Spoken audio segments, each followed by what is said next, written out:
শীত রে, কি শীত পড়ছে এবারা। আর মনে হয় বাঁচা যাবে না রে ভাই, আর শীত কি একটু বেশি পড়ছে রে? ইয়ার কোনো শীত হলো? কিন্তু আমেরিকায় থাকতাম, ওইখানে আটলান্টিক মহাসাগরের পানি সব বরফ হয়ে যেত শীতের গাইতে। সেই জায়গা দিয়ে আমরা কত ক্রিকেট খেলাইছি, আর এখানে তো শীতই লাগতেছে না আমার গায়ে। আমার এতই যখন শীত কম, তাহলে আপনার কোটটা আমার খুলে দিয়ে যান ভাই। আমি আপনার সন্ধ্যাবেলা বাড়ি যে আগে দিয়ে আসবানি, এখন আমার কোটটা। ঠিক আছে, এটা কোনো ব্যাপারই না আমার জন্য, নেন।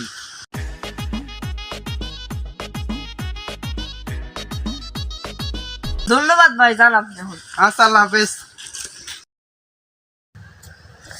হাই রে, চালাকি করতে যাও তো ধরা খেয়ে গেলাম।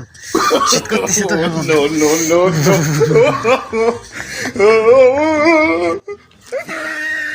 শালা চাপাবাজি করে দিলাম, শালা চাপাবাজির কতই